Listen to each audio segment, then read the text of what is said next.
Some of the stuff, some from the demo we got on the show floor today, which really introduces the start of the story mode. So you've got Zaz. This is just jumping you in right into the middle of the demo. Zaz has captured one of the guards, and this is kind of an introduction to the Invisible Predator gameplay. So you can see here Stan is switching on Batman's detective mode cowl. He can look around the environment and you can see the skeletons of the different characters in the environment. He can study those characters, see their heart rate, see their behaviour. So here you can see Zaz down there threatening the guard. And Batman's going to kind of move behind him and be able to take out Zaz without Zaz even knowing where he is. Because Zaz has kind of threatened to kill the guard if he sees Batman coming. Obviously no one sees Batman coming. So there you go.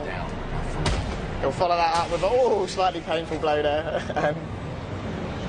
And here we have an introduction as well. So basically we've dropped you in kind of the middle here. Joker's taken over the asylum with the help of Harley Quinn. So here's Harley Quinn's main introduction. Pretty hot, huh?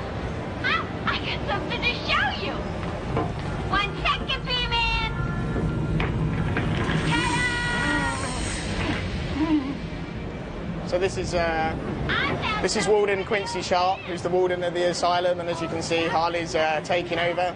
She's wearing his badge, she stole his cane. You ain't figured it out. Today is the Joker's big homecoming, and you're the guest of honor. You have one chance to surrender, Quinn. Testing pass, but no dice. Now the inmates are running the asylum. Well, technically the Joker's goons shipped in from Blackgate, but you get the idea.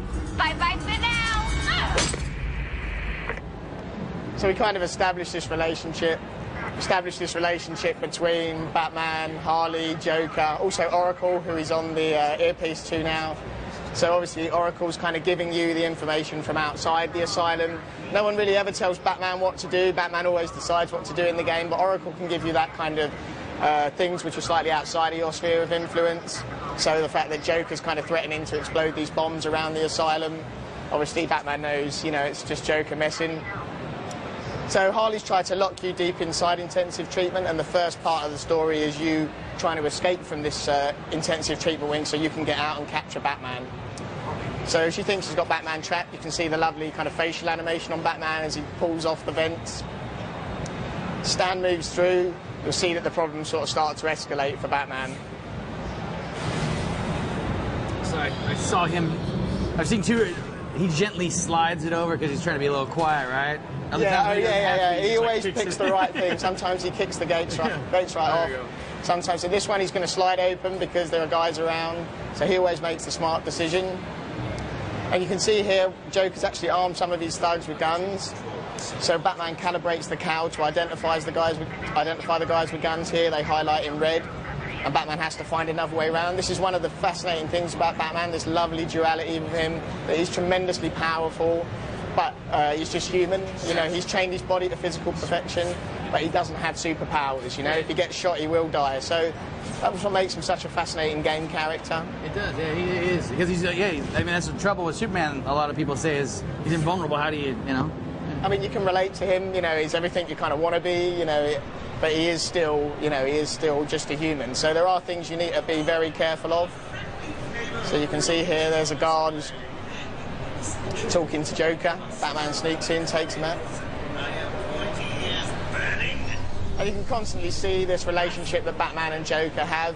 I mean, that really is the story of the whole game, this kind of, you know, this relationship, Joker trying to press Batman's buttons all the way through the game and push him in every way that he can, and also manipulating the other villains in the asylum against Batman. You know, using basically Joker's just twisting and playing everyone in the asylum, really just for his own sick game. You know, he just loves it so much. So now, with some of the voices I've heard, Harley, Batman, Joker, it's them. Absolutely. It's the real people. Yeah. Yeah, I mean, it's such a privilege to work with Mark Hamill, work with Kevin Conroy, Arlene Sorkin on these characters. You know, they really bring them to life, give it that lovely sort of stamp of authenticity. You know, brilliant. You know, and to be honest, even when we recorded the first set of lines for Joker, we went right back in and recorded more lines, you know, because it was so great and added so much kind of colour to the game. So here you can see this situation, as I sort of explained before. You know, Batman is just human, so you've got to kind of scope out the environment and decide who to pick off. So Stan's had a look around here. This is one of Batman's signature takedowns, the inverted takedown. He can hang under the gargoyles, swoop down and pick the people up. See that? And just leave them hanging. And you can hear Joker, he enjoys as much playing with his thugs. He kind of pushing their buttons as well and winding them up. So he kind of commentates a lot on the action that you do. So you can see here that they find the body. As Batman, of course, you can always cut your rope. Surprise the guys below. They're going to look up and see what was over here. Stan's going to move on in case they see him. The great thing about the Predator aspect of the game is that it's totally dynamic, so it plays different every time you play. So Stan's moving around here. You know, even when we come and demo it, it makes demoing it quite fun because we really don't know where they're going to go. They're going to go where they think you've gone. They pick the best places to look. So you see they've sort of split up here. They're feeling quite confident. As they find the other bodies around, the people you've knocked out, you see this guy's going to do a corner lean, look around, see if he can find you. As they start finding the bodies around, they're going to get more and more terrified and start acting more and more erratically. So you've really got this kind of almost mini sandbox gameplay. You know, it changes all the time as you play. So you've kind of got a bit of risk reward. It also, you can see the condition they're at. Just going to see this guy, see which way he goes up here. See if he comes your way. Maybe he won't. See, he doesn't. We just don't know. You can drop down now, though, move up behind him, do the silent takedown. Exactly. And you're always in control. That's a big thing for us. You know, as Batman, you're in control of the situation. It's aggressive stealth, we call it. You can see now the other guys don't know what's going on. Later on in the game, as the game develops, actually Joker starts fitting these guys with these collars to detect if Batman's knocking them out, so he can direct around the other thugs to take them out. So it gets harder and harder as Joker kind of gets wise to your tactics, and he actually adds more and more to make things more and more difficult for you.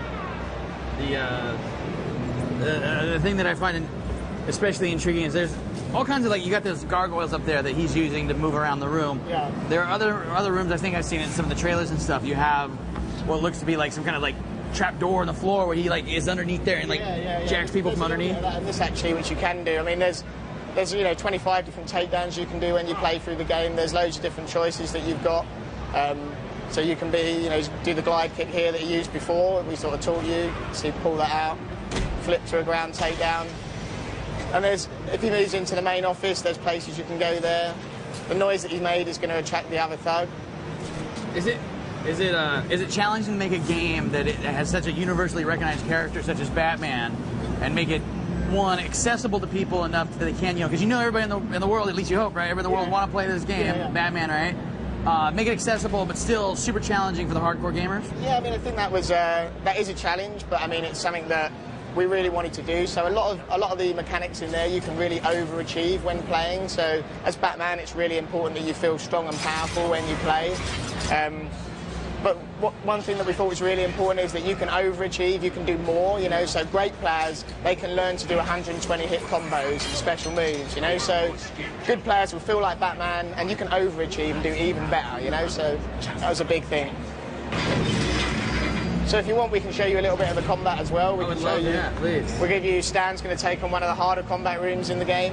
Who's this guy? Yeah. I can't tell you who